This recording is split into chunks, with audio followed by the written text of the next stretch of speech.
Thank you guys so much. What has happened in the last, well, actually, we're going to go back. We're going to make small talk later because we have such a wonderful person on today, but And she Patty has a is limited amount of time. limited amount of time because we have the chair of the Maricopa County Democratic Party, Patti O'Neill, joining us today. And we're so grateful for any bit of time we get with her. So let's just jump right in.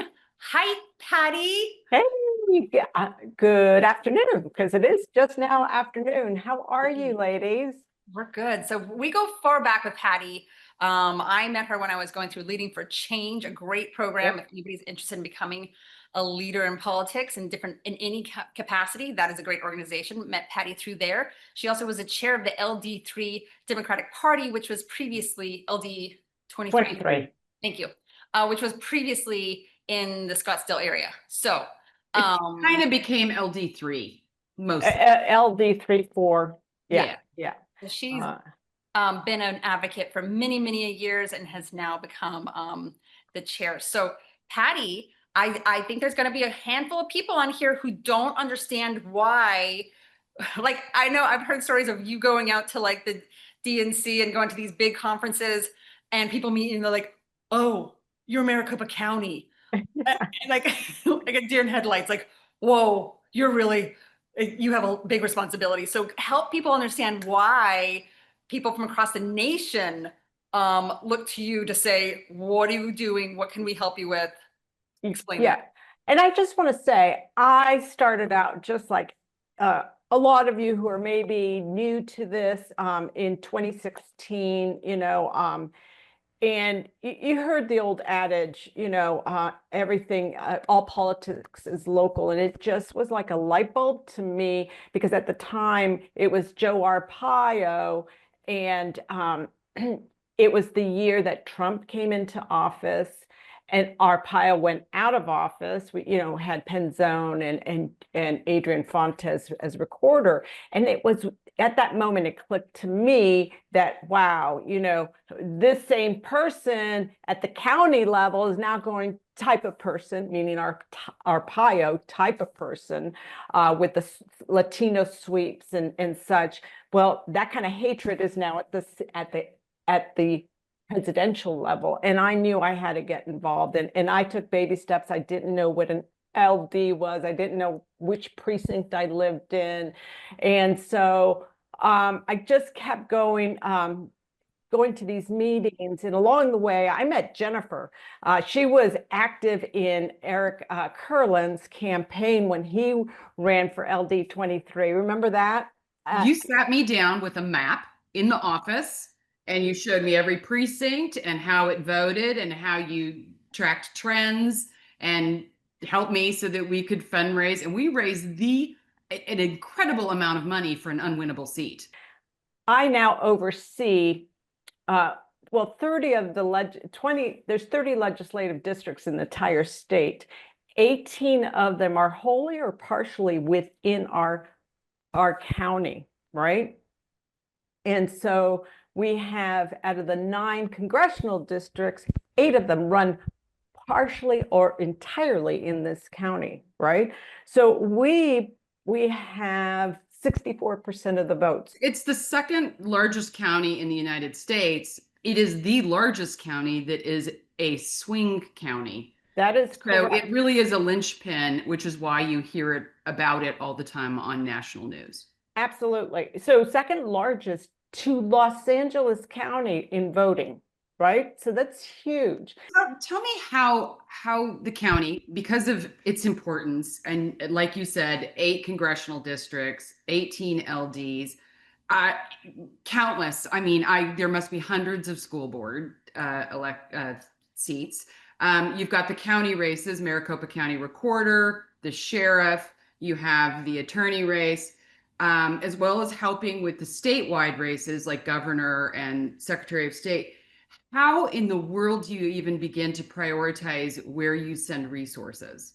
Well, and that's a great question. So what we did, we look at break it down by legislative districts, and then we even break it down either further, right? Like micro targeting. So you could easily say ADLCC, which has $14 million. So what they do is they just focus on flippable legislative districts so that they can turn state. in the state legislative districts so that they can flip the ledge so that there is now power at the ledge. We are not in power at the ledge. And for those of you in Scottsdale, we've got some background on that because Dr. Eric Meyer, who was on the Scottsdale Unified School District governing board, that was his first elected seat. He That's then right. went up to the state legislature in the old, I think, LD 28, 28. which is he would now be like LD 4 because they redistricted, so they changed all the numbers to keep it confusing for everybody. Mid Scottsdale. Let's put it in English terms. But in Scottsdale, he's from Scottsdale, but he started the ADLCC. With Governor Hobbs, as a matter of fact, that's their baby. And every year since they've started the ADLCC, we've been gaining seats. This last election, we lost. So we know that's largely also a whole movement happening at the top of the ticket. It's a registration. A couple of things happen. To boil down last year's results was we in this state, and it's the state registration figures are very similar to the county. They're very, very similar. So we are Democrats are a registration disadvantage, right? And so what happened, even though our little eco Democrats, we were all excited, this little ecosystem here. We were all excited about Harris. It wasn't translating. So people stayed home and didn't vote. And so. But can I speak to the point that, and I was looking at numbers recently and actually did a pie chart for a presentation I'm giving, which shows that it's close to 1/3, 1/3, 1/3 between Republicans, Democrats, and independents. So the fact is, it feels very daunting when you see that they do have a higher number of us as far as the Republicans. But when you also look at the fact that the largest number is the independents, it is. And those are swayable individuals. And so that's where I feel hopeful. Of course, we know that how long has it been that the Republicans have had control of our legislature? When they complain about our schools or anything else? 20 years. 20 years. So it's like, if you guys have a problem with how things are not up to snuff, pretty sure you've been the ones in charge for 20 some years. But again, we've been creeping up on them and creeping up on them. Right. And so, the county has done a really, really good job through the years. And I just want you to just imagine the county, like kind of a square, and in the middle is the city of Phoenix. That used to be red. And the county party took a lot of it. It was over several years that they flipped that blue, and you can see a heat map through the years, central Phoenix, and then it growing to where the 101 is, and that's kind of bluish, and then it gets a little hazy blue and then red around. So we are making ground, and so we talk about micro-targeting and how we did it, right? So I knew ADLCC already had those districts down. They were going to invest in them. So Patti, I know that, unfortunately, money really runs a lot of whether or not we can be effective. Mm-hmm. And traditionally in the past, Maricopa County Dems weren't necessarily a power player financially, and things have really turned around under your leadership. What kind of budget are you guys running with, like in general now? Yeah, this year, last year we had, our budget was 800,000, but we raised close to $1 million. And we didn't do that until the last part of the, around this time last year. And a lot of it had to do because I had to come in and kind of during a change of leadership. But this year, because it's a building year, it'll be less because it's traditionally less, and we'll be, our goal is 600,000. And we're on track to make that as well. How much money do you get from the Arizona Democratic Party? Well, we have to apply for grants money. That's how it was set up last year. Every chair does it differently, but they don't automatically give us money. Hey, you need some money. No, we have to apply for it, right? And give them a reason. And we presented a plan to them, which was we developed this. I was going to targeting districts. tip districts. There are 4 blue districts that we leave the most votes on the table. They're heavily working class, where volunteering is a luxury. So we spent about $30,000 on 4 districts, which is not a lot of money when you think about it. And we did, thanks to LD3, they invested in that those efforts. By the way, we had some money come in from LD3 is South Scottsdale area for everyone. no, LD3 is North Scottsdale. North Scottsdale, Fountain Hills. Yeah, yeah, Thank you. yeah. No, Deeply red, and because it's a wealthier district, they can raise money effectively, but it's pretty much impossible for them to flip the seat. So they've wisely, very wisely, and I assume that was Victoria who was part of that decision making, decided to use their money and their fundraising ability to help out with other districts where they could actually use those resources. I'll tell you, I was so touched. LD3 financially, Optimist Resist, I don't know if you know, it's an indivisible group that kind of is, yeah, South Scottsdale, but they have a lot of LD4, LD8, LD3 folks in there. They were going out and lit dropping. We lit drop over 100,000 pieces over 4 districts. And what we did is we cut into the Republicans. They were starting to come out in greater numbers, even though it was deeply blue. We cut that in half. So like, for instance, LD11 had 12% in 2022 of the Republicans outperforming the Democrats. We cut that to 0 by using this method. I know. So we want to do more of that this coming year. You've just highlighted a perfect example of when LDs and the county and an organization like Optimist Resist all coordinate together to work towards a definable goal that they can reach.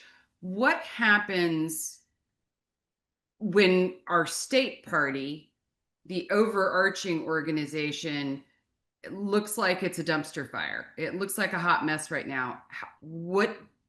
I saw an email from you all saying we're going to be giving money to, I think it was the Navajo Dems. What was that? The group.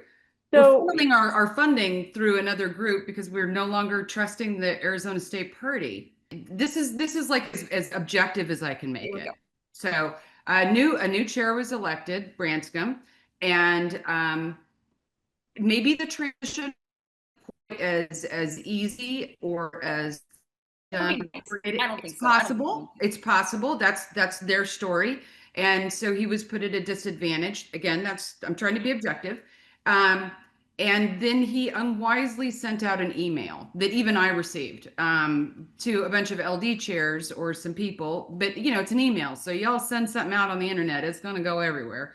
Where he basically says, hey, Mark Kelly, Ruben Gallego, Katie Hobbs, and Adrian Fontes, the 4 biggest candidates, elected officials in our state, also the biggest fundraisers in our state, don't like me. And they got a problem with me, which, dude, now you got to go, because you can't be picking a fight publicly with the people who make all this money. We just have children walking in the background. I know. I'm sorry. Anyway, so it kind of, the wheels came off the wagon with that. And then there have been cries for him to step down. And then from there have been some shenanigans going on. So there's fundraising. There is talks about him firing people he shouldn't have fired, hiring people he should not have hired, people watching emails. I mean, it's going down kind of the conspiracy drain of some weird stuff that's happening. But the upshot is it's not working well, and there needs to be a change. Yeah, no, I think you did a really good job. I think I have no, I like Robert. I didn't vote for him, but the state committee members have voted him in. We reached out to him. Hey, let us know what we can help you with, and that, and I, high hopes for him. So he has a different management style than I would ever have dreamed a chair to have. And he is not a good fundraiser at all. And that is our job. Our job is to fundraise. And the burn rate, at the rate we're going, we will be bankrupt by December. That's what we are told, that we will be Not you, ADP. ADP will be bankrupt. So we don't share bank accounts at all. That's untenable. You cannot, How much did he increase his salary compared to the last chair? he didn't increase his salary. He is taking the same amount, which is $12,000 a month. And here's an interesting little tidbit. He's not an employee, so he'd have to have a contract, right? Like a subcontractor. Come to find out that he signed his own contract and had his executive director execute that contract, and his executive director signed that contract too. So it's just a lot of, that's just, I know, don't even ask. That's just wrong on so many levels, right? And so there's going to be a vote on the 17th? 16th. The 16th. Of the state committee. So here's a couple of things that are happening. Tomorrow, the executive committee, which is the executive board, those are the people we voted in. So he's the chairman of the executive board and all the state party. And the executive committee is all the county chairs, the first vice chairs, and the second vice chairs of the county. It is 3 representatives, Democratic representatives appointed by the chair from each congressional district. The DNC reps, it's approximately 90 individuals. And he was, by our bylaws, he had to have a budget to us by the end of February. We didn't get that budget till the end of April. And it was based on his fundraising. There was no way this body could vote on the budget because he wasn't, the fundraising wasn't there. And so that happened in April. He canceled that. And so we had a vote in May, voted that down, had one in June that we voted the budget down. And then we're having a budget meeting tomorrow to vote on it. And if we don't pass this budget, we can't pay things, right? We can't pay for new things, right? So we need him gone. We need Yeah, him gone. Things can be on the right track. You don't have to say how you're voting. I'm just saying I see it that we need him gone, so we're on the right track.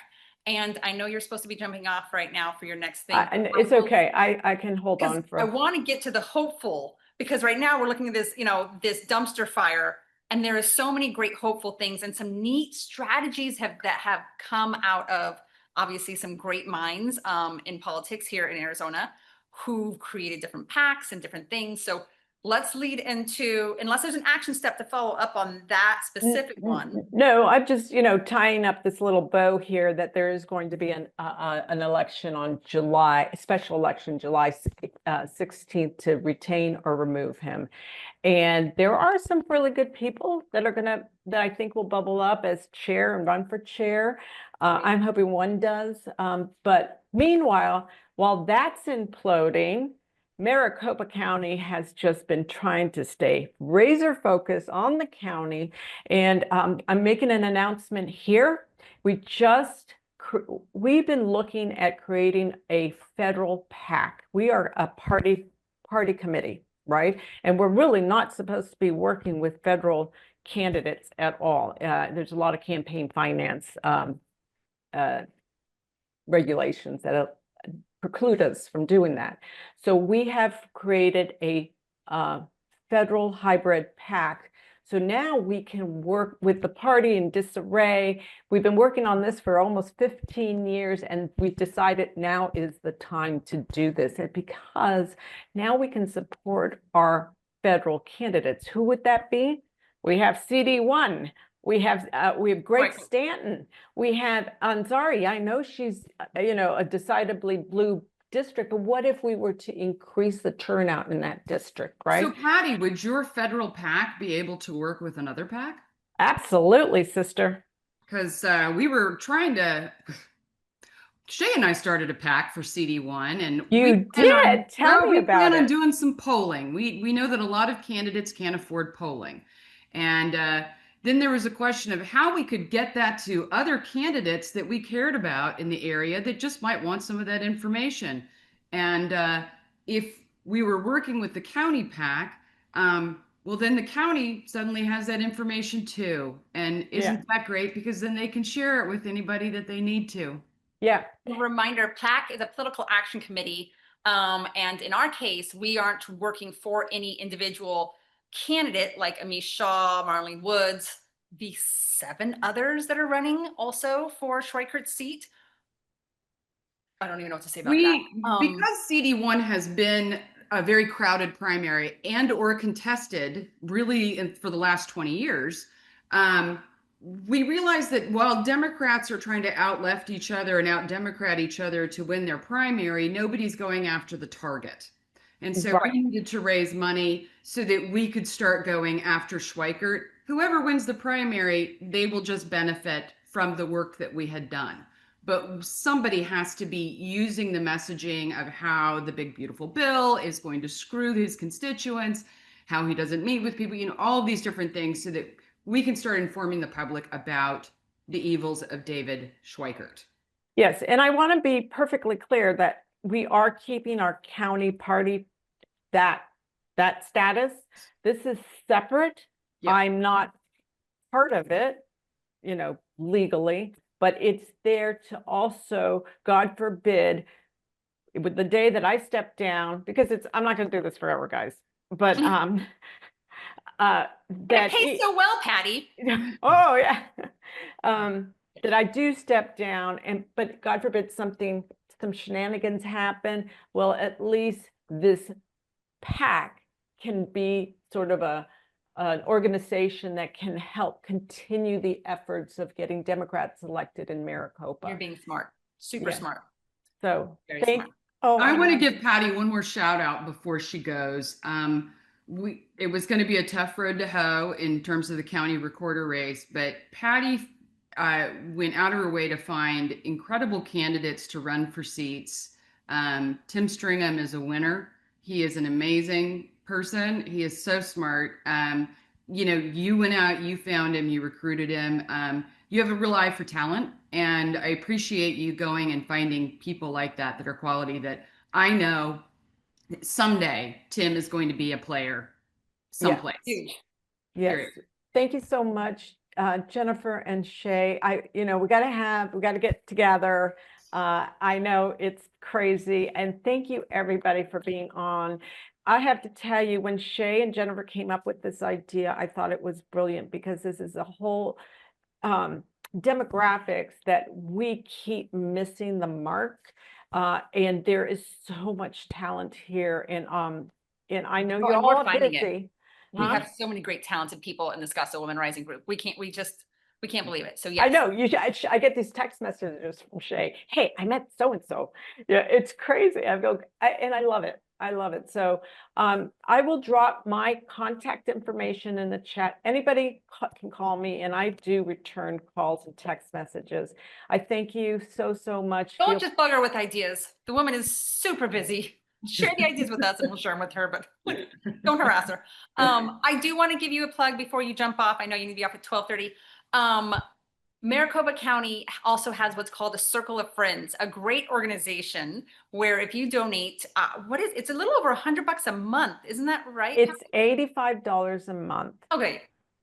It's so phenomenal. And from that, you get invited every couple months, probably every 6 to 8 weeks, you get invited to a exclusive event. Now, I've hosted a couple of those. One of them was one of the events that I did with Adrian Fontes, in which he sang mariachi at my house for Cinco de Mayo, full taco spread. Now, that isn't always what they're like. They're not always full food, sometimes often just like appetizers, but you always get to meet the power players. Big. Yeah. It's a no-brainer for $85 a month. You're contributing because you're contributing to a good cause, and you also are getting this benefit of being part of the Circle of Friends. And I love going to their events. So highly suggest. I will include a link here and or in our newsletter so that anybody that's interested in becoming a Circle of Friend member. They're still hooked up through Act Blue, aren't they? Yeah. Yep. We are. So it's very easy. Okay, I hope I spelled this all right. No. So, I know. They'll the reach out text to us needs if to they be need. bigger. Thank you, Patty. We Thank you appreciate so much, you. everybody. I appreciate y'all. Thank you. Bye now. Talk to you soon. Talk to you soon. We are so lucky to have her on.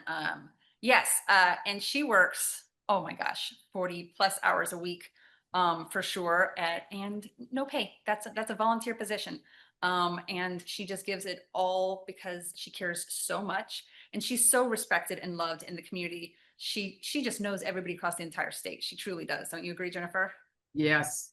She does. I just saw a comment that 2 more candidates jumped into which race are we saying? Say again. There's a comment in the chat from Mona. I voted, 2 more candidates just announced for for CD1. I think that was Mark, Robert Gordon and somebody. Angie Montoya. Huh? Not too hopeful on either of them, but Angie Montoya's big draw is that she is a roller derby queen. Oh, it's Angie. I thought it was Anita. Okay. Angie Montoya. Yes. So yeah. we now have, I think we're up to, I think we're up to 7 or 8 people that have filed interest for the CD1 race. So to wrap up that conversation, we spent, and I don't have the number in front of me, but it's literally upwards of $15 million for, as Jennifer said, for Dems to try to outdim each other. And so the last primary, we had 6 candidates. And when you break it out to how many people voted for each of the candidates and how much money they spent, it came down to close to $1,000 a vote that was spent on that particular election. And then we didn't flip the seat. Yeah. And I'm not saying that it's not worthwhile to, like, you know, give a few bucks to Marlene or Amish if it's somebody that, like, you're really passionate about and you're close to. I know Shay and I certainly were very passionate and close to Connor O'Callahan in the last cycle. So I can't tell you to not do something that I did. But it just feels to me that the better option is to go after the target and let the primary end up being what it's going to be. It's going to be Amish or Marlene. There is no question. Nobody else has the name recognition, and they're not going to have the money, no matter how much that Jonathan Trouble wants to spend on himself. But holy God, to have somebody who is a 35-year-old man who just found out that people in the United States can't all afford health care. Honey, you got no business running for Congress. Well, not to mention, he didn't vote in 2022. Or 24. Yeah, or 2024. And there if he wants to be your representative. Yeah.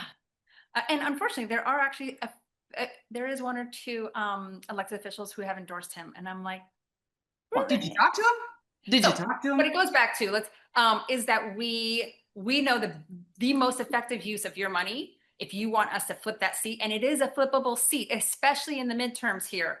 The best use of your money is for you to support the PAC, which we will give more information at a later date, but supporting the PAC will then allow us to, as of right now, start to poll and find out exactly, hone in on that exact messaging we need to have, but really to start going after those swayable independents, that 1/3 with targeted social media ads, all mailers, all that type of stuff, when it's not in the middle of a campaign season where everybody's getting inundated with stuff.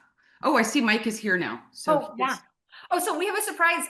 Because Patti needed to jump off early, we quickly thought, well, who do we want to have on next? And our next I wanted to know all about the history curriculum brouhaha press conference with Tom Horn, because even my oldest daughter sent a letter about the history curriculum.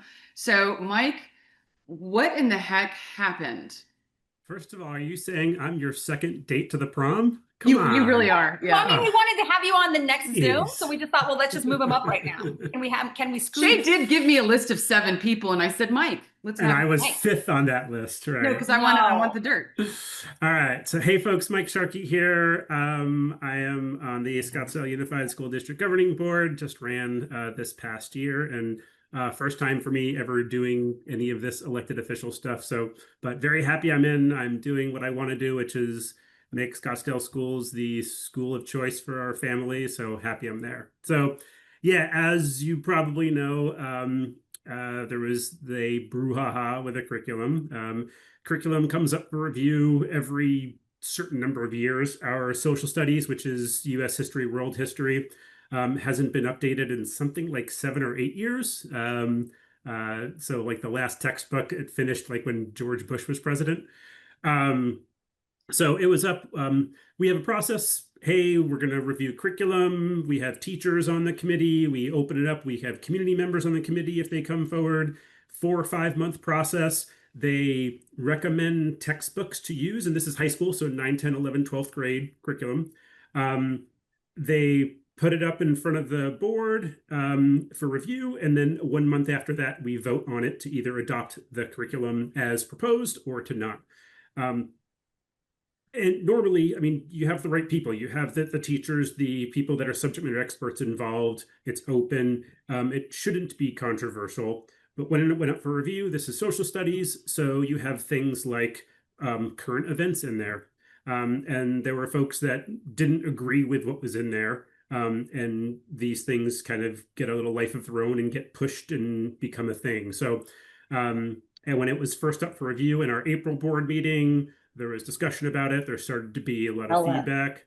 And then we knew it was going to be a thing. And so in May, it was up for vote. And there were folks that said it was woke. And I can say that because when there was this press conference with Tom Horn and Jerry Sheridan, Tom Horn mentioned the 3 woke board members, which I guess I'm one of, and the 2 conservative board members, which I'm not one of.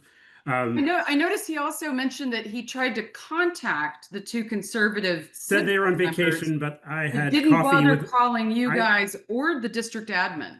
Well, he also said he tried to contact the 2 and they were on vacation, but I had coffee with one of them 2 days earlier. Well, let's just also put out there, you don't have to say this. I'm going to say with confidence that the reason there suddenly was a slew of 50 emails coming in from the opposition saying that this curriculum is inappropriate and not okay. It was, I'm going to say there's a very strong chance that there are certain board members that are very connected to the community on that side. And when they decide to activate their troops, they activate their troops. And suddenly you will see a slew of the same, very similar emails come in. And they're not often from people from within the district that have kids in the district. They're from, they don't indicate. Would you like the data on that, Shay? I would love it because I knew our data analyst was going to give us them. So of the feedback we got, so this was my first sort of substantive, I've done multiple votes obviously on the board, but this is my first sort of substantive community one that had this much spotlight on it. You made a spreadsheet, didn't you? I made a chart. You guys remember we worked on his campaign, and if you enable screen sharing, I'll show you my pretty chart. Sorry. We know how nerdy Mike is. So yes. So straight emails to the board, 95 emails. I responded to every single one of them. And if you just do a straight for or against, it was about 60-40 in favor of the curriculum. Of those, they would self-report, say, I'm a parent of a student at SUSD. Some would say nothing. I responded and say, could you let me know what is your relationship? So of those who gave information or responded, who said they were a parent of a student, it was actually 84-16 in support of. So lean much more. And then there was another thing. There's a recent Saguaro alum. She graduated a few years ago, and she put a Google form petition together to send to her current and immediate alums in her area, and 116 people signed on to that. Her mother was actually at the meeting. And I'm going to just say a shout out to a lot of people on this Zoom right now are individuals that either worked on your campaign and supported in some way and or wrote in about the U.S. history curriculum. So we're caught up there as far as like, but now Jerry Sheridan, they've taken it a whole other angle because they didn't win it. So they thought, well, how else can we take this? How do we change the narrative so it's really going to piss off Well, also, we understand the nature of feedback, right? When experts get together and say, this is what we recommend, people don't say, yeah, I support you. It's just, yeah, that's how it works. But it's very easy to say, I don't believe in that, so I'm going to raise my hackles and communicate. So it's very biased towards the negative. We know that that's how it is. So it was really good to see the people in support. Like day of at the meeting, 18 people or 17 people spoke, and 10 were against and 7 were in support of the curriculum. So even there in the room, it had a more negative bent to it because of who showed up and talked. And the people who showed up, like I know, like many of them were not parents of kids in the community. There was a husband and a wife who were 2 different speakers who are with a law enforcement organization, and that's great. I'm glad they have an opinion, but they're not parents of Many of kids in them the go to district. different school board meetings all around the county. Yeah.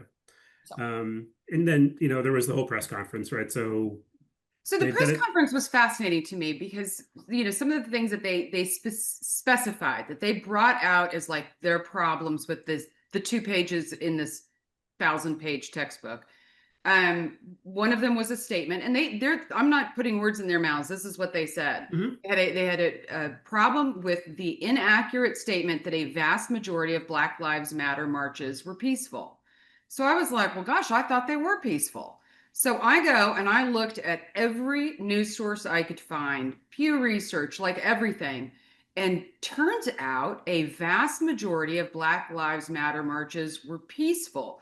So the textbook actually reported an accurate, fact, true statement. And that was one of the examples that Tom Horn and Jerry Sheridan used as a reason why we should reject this curriculum. And to then report us to the federal government to threaten taking away any of our federal funding because we are now teaching DEI, where are we at with that? Remind you, please, Jerry Sheridan is our new sheriff, who was Joe Arpaio's right-hand guy for over 2 decades. So we basically have Joe Arpaio. He's also really big and big supporter of militias, just so you guys know, very publicly. Sheridan's statement was, I don't support, and this is quote, curriculum that, quote, makes students fearful and suspicious of their law enforcement organizations. And they referenced this one website that's in the book, this Campaign Zero. Here's where context matters, but people don't always care about details and facts. There's the textbook the student has. There's the textbook the teacher has, the teacher's edition. And then there is an online companion for teachers, right? So if you're a teacher, it says, hey, here's some other things you might want to use. So in a list of websites, when it talks about social justice and demonstrations, it puts this website for this Campaign Zero. So it's not in the student book. It's not in the teacher's book. It's a suggested resource in a list of many, but they pull that out and say, this is what you're teaching our kids. So, my biggest challenge with this is the lack of two-way conversation. This is I'm going to yell this, and then I'm going to, either have a press conference or have social media, and there's no dialogue. I told you I responded to everybody who emailed us. I had one person after the meeting. She said, in the meeting, Mr. Sharkey, you said that you responded to everybody who wrote. I never got a response from you. I responded and said, here's your email at 12 o'clock on a Monday. Here's my response at 5:04 on a Monday. Don't mess with Mike. He keeps track. I had 2 people who I reached out when they were against the curriculum. And I said, I respect the amount of effort you put into this and your detail. I don't do this with everyone, but I would love to meet with you face to face so we can have a dialogue about this. Neither of them responded to me. They sent all their emails saying, here's what I find wrong. I responded and said, I would actually love to get together with you and talk face to face. Didn't even say no. They didn't even respond to me. So a lot of these people don't want to have dialogue. They want to have theater and perform. And that's really frustrating to me because there could be some good conversation in there. There could be very, very good conversation, right? Jennifer made the comment, it's 6 pages out of a 1,200-page book. I was talking to a friend of mine. I was out for a hike 2 months ago with him, and his son, it was a junior at SHAP. And he said, yeah, there's 1 week left in school. We're in the 1960s on American history. I was gonna make that point, is that they barely cover. I graduated high school in 1990. That's my class. And I never in any year that I took American history, did I ever reach the Vietnam War. Like, because you were Yeah. done, like the end of the year had petered out, and I went to really good schools. Yep. Like, they're not getting to this part of the textbook anyway, y'all. Doesn't matter. They take a picture of a page of the textbook and then they blow it up and say, this is what the whole class. If this was a college class about social justice and race and society, great. Let's have a conversation. This is US history from 1492 to current, and they're talking about a sentence at the very end.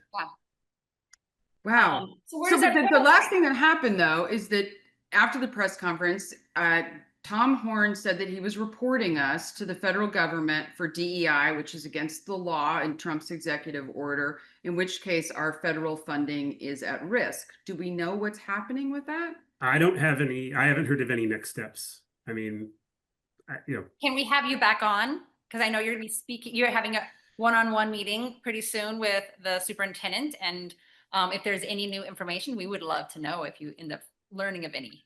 absolutely. I'll share, whatever is public, but I imagine we're going to find out in the newspaper if we get our federal funding cut off. yeah, I mean, there was already federal funding issue nationwide for low income and special education, and that's an issue. It's so hard, and this is part of the plan, right? It's so hard to understand what's a threat, what's real. It gets thrown out there. In terms of that, it's 110 million or somewhere around that for the state of Arizona that we're losing in funding for teaching ESL and those statewide. That was all 50 states. That's statewide. How do we know yet how that's going to affect SUSD? That's part of my conversation today, because that's a big one of if that's going to impact us, because we do get some, because people ask, the federal versus state level, and there is a smaller percentage of our budget that does come from federal, and so that's what I'm curious about. I don't have any information. Okay, but meanwhile, Arizona parents have managed to stockpile 440 million of our tax dollars to help pay their kids' college through their vouchers. So winning. Yeah, as somebody put in the chat, is there any good news? Yeah, I mean, there's a lot of good news, and that's the problem, is it's just so biased towards the negative, right? I mentioned, on that day, 10 of the 17 speakers were against the curriculum. I wish more people would show up at the meetings and just say, I don't have anything other than to say my kid is doing great in school and I love Scottsdale schools. Like, if 10 people were at board meetings and just came and said that, like, it would have such a different kind of tenor on how things go. Like I said, like, again, it's not a surprise, right? When you read reviews, the first thing you do is read the negative thing, right? Because that's kind of what impacts. But there are so many good things. I mean, now that I'm on the email list and I get, I see, we have this event at this school and this award went to our nutrition people, and like there's so many good things happening, and it's disappointing when it gets drowned out by the negative. I see Trevor's on here. I'm sorry, Trevor is a parent from Paradise Valley Unified School District. I met Trevor back in 2020 working on a campaign, 2018. Something that Trevor and I have seen in the Save Our Students, like Twitter group that we constantly see is that, there's that constant refrain of schools are terrible.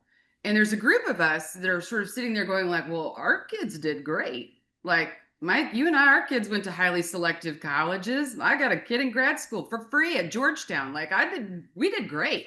Like, what's happening with this like perception out there that schools are terrible, because that wasn't our experience. So read the notes that Trevor has in the chat, pointing to how good our schools are and how we are excelling, because it is true when we think things are so heavy and so bad. Let's also note, because this is something I always want to plug, we have a different experience than the vast majority of schools in Arizona, in that we pass our overrides.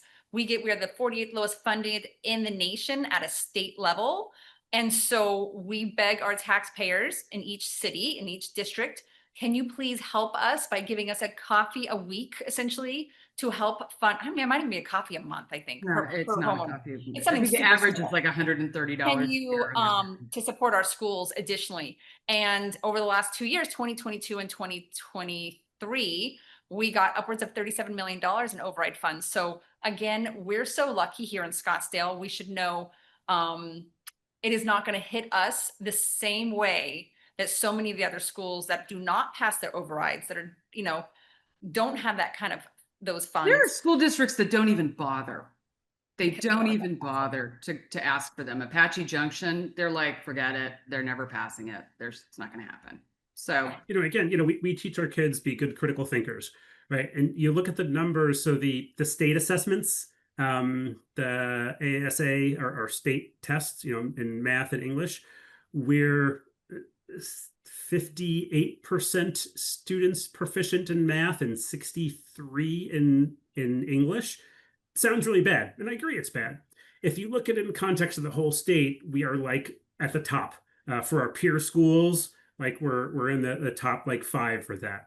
And I wouldn't brag about that, but what it means, I say this like every meeting, I'm a data guy. You need to pick apart the data and understand, like, is it a problem with the assessment, right? If every school, if the best schools out there are doing 65% proficient, then 100% as an expectation is not reasonable. What is the assessment? What is it pegged to? What about students, special needs and students with educational plans? Like, how do you tease that out? It's tough. It's a lot. Parents like me whose kids didn't take them.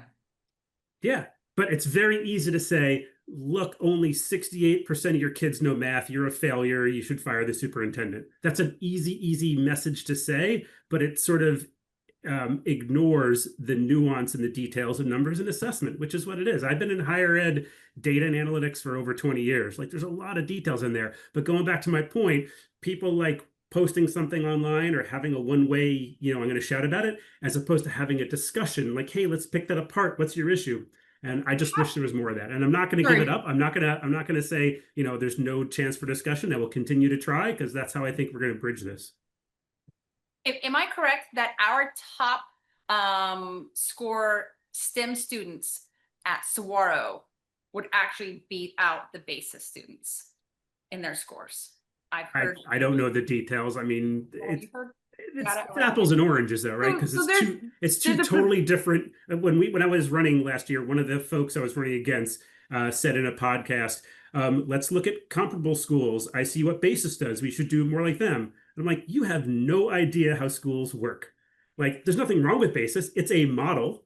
And I've got, friends who sent their kids there. It's a very different model. So you can't compare it and say, one's better than the other. But if you take and this has been something that they've looked at for a long time, started with Dr. Peterson, who was a superintendent like 5 ago, where if you took a cohort like Mike's kids and mine that were the all honors, all AP track kids, those are some go-getters. They're type A motivated students, right?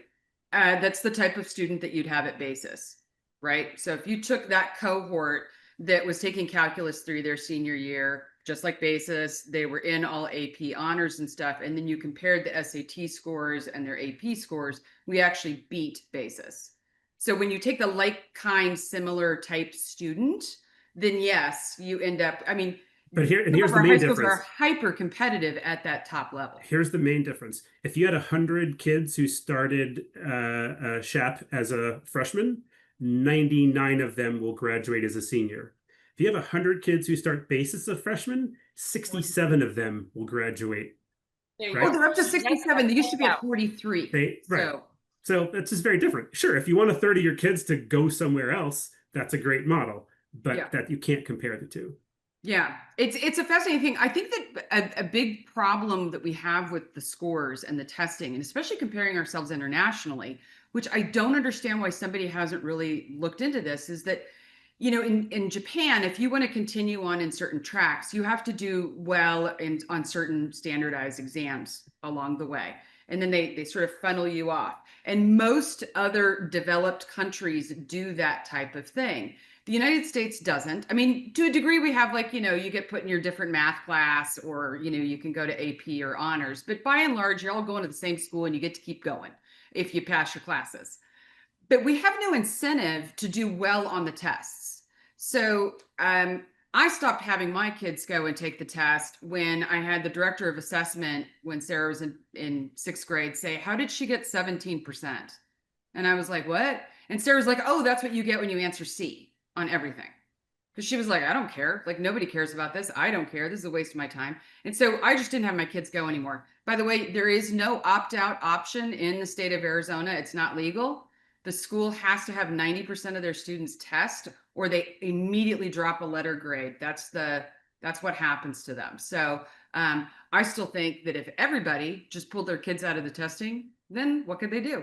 But until that happens, it's not going to happen for a while. if you predicated some of their grade on it, or there was some sort of incentive to do well, back when it was the Ames test, some students, if you did well enough, you got part of your tuition at an in-state university paid for. That went away. It became the as merit. What is the point of taking the test? Why would the kids care? It's not their SAT. It's not what's helping them get into the University of Michigan. They have no incentive to do well. And they're told that by, and again, my kids do still take it very seriously. However, I have a feeling when Grayson, he's being told in middle school, and when he's told this in high school, and he's already tired and kind of checking out, and he's told by his teachers, like, no, it doesn't go against your grade, but it counts for me, and it really reflects on the school, and yeah, I could see a group of his friends being like, I don't really care. C. So I'm sure that happens to a certain extent, Mike. How do we prevent that? Do you have an answer for that? That's state level stuff, and I wish there'd be good coordination. And I would say, who do you vote for state superintendent of education, right? Someone who's focusing on assessment, or someone who's focusing on press conferences and woke curriculum. Yeah. If the district really wanted to show how good that we actually are, because I think that the scores currently do not actually reflect the teaching and the students' abilities, could the district adopt something where it's going to be averaged in, and it's going to be 10% of your grade or something? I mean, technically we could, but what's the benefit, right? If it's trying to show, we show a lot of our outcomes by, the accolades and, students, graduating, size of the graduating class, and number of grads in colleges they go to, and awards they've won, and, athletes and robotics and all those things. So that's more how we show. We've actually done a bit more marketing in the last couple of years, which I don't want to discount, right? Like, school is not about marketing, but going back to my point, if all you're hearing is people complaining, it's really good to see it do a better job of the things that we're doing well. And so, that to me has got a little more impact. Again, if this was a higher education and people are really genuine about drilling into the numbers, I think it would be good. But it's more noise. I don't still have those weirdos like that legal process guy who always is honing in on the test scores, and it's like, but he doesn't mention how many national merit semifinalists we had, or how many finalist Flynn scholars we had. Or my favorite is the person who emails and says, I asked ChatGPT why Scottsdale is a bad school district, and here's what it said. And I'm like, I'll ask my cat the same question. Let's see what they say. And I don't have a cat. So to your point, we have a lot of accolades, and yet I don't feel like that's part of the conversation. And I don't know. We've been trying for 20 years though to change that. Yeah. And I look at one of the things that I try to be like, I'm very much about be part of the solution, not part of the problem. I'm not going to go on the board and say, this is bad and this is bad. I'm going to say, hey, this looks like a challenge. Can we do better? How can I help? And so I've already met with the school's data people a couple of times. We talked about ways to track. Like it or not, we use some online math tools. The nice thing about it is you get continuous feedback. So we can do a good job of predicting who's on track or off track. And so can we use that and be proactive and say, hey, here are the students who are off track. Let's work with them. So I've been meeting with the data folks a couple of times to try and see if we could do better tracking. I think that's a positive. I want to note, we have on here Dr. Lisa Hirsch, who was just formerly, I think only maybe a year out from being the McDowell Mountain High School. Am I saying that the right? Is that the right? Desert Mountain. Desert Mountain. Thank you. I get them. Desert Mountain. Thank you. And she principal. She was a principal. And she's a big supporter and member of Scottsdale Women Rising. And she says the high school test is a college entrance exam, so that helps. So it actually acts as a college entrance exam. It's the ACT. Okay. The high school, the AZ high school tests are the ACT effectively. Oh, okay. Got it. Thank you.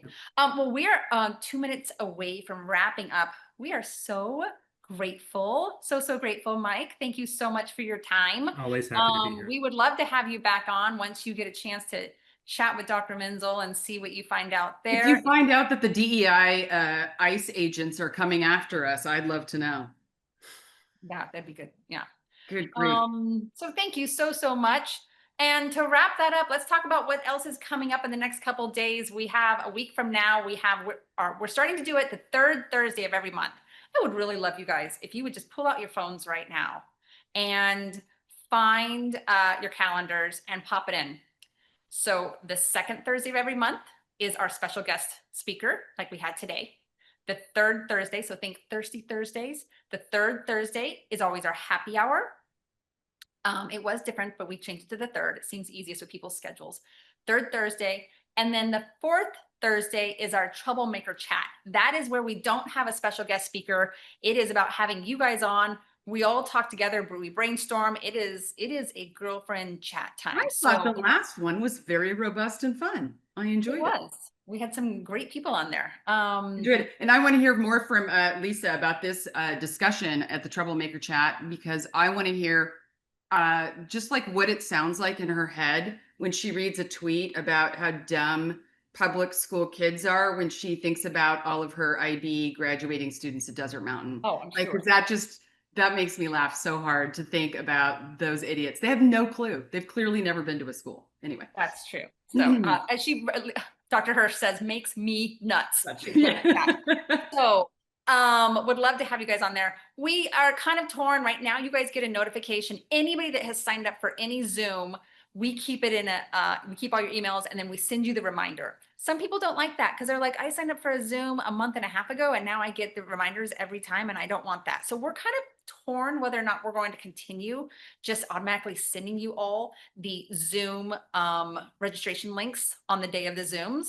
So please go ahead and start registering for the events that you want to be a part of, because we might be doing away from that feature for some people that don't want to be notified all the time. Kind of a 6 in one, half dozen in the other. Some people don't like the fact that every single Tuesday you got to register for the North Scottsdale Dem Zoom, and you have to keep doing it for 5 years.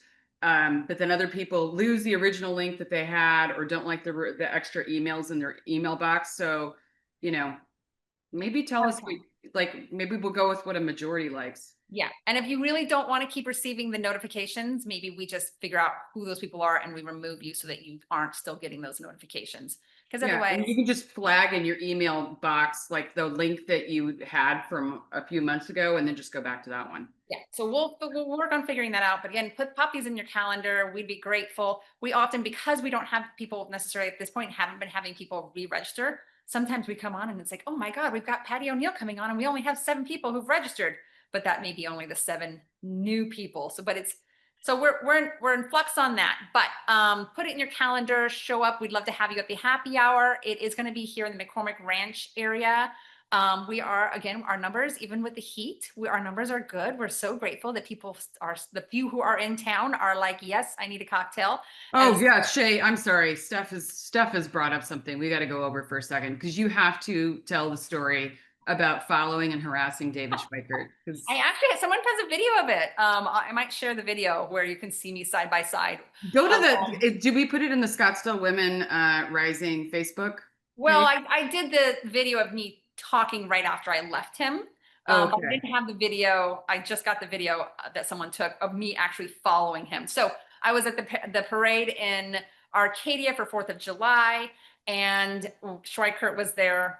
And of course, he's holding his trophy child, looking like the sweet, wonderful dad he is, who's gone 60% or of the grandpa, time, or like a 3-year-old, 2.5-year-old. And he's going around giving all the kids little matchbox cars and shaking people's hands as he's going through the parade. So I just followed along the parade with them and made sure everyone he was talking to, I wanted to have a nice tone of voice because he was holding a child. So I just was in this very sarcastic tone of voice. This is your Congressman Schweikert. He just voted to increase the deficit by $3.6 trillion. He also voted to take away SNAP benefits from over 500,000 hungry children. Like, They probably thought I was a little crazy, but again, he's holding a child. So I tried not to be this like aggressive person, but a lot of people were like, oh, he did? And so that was wonderful.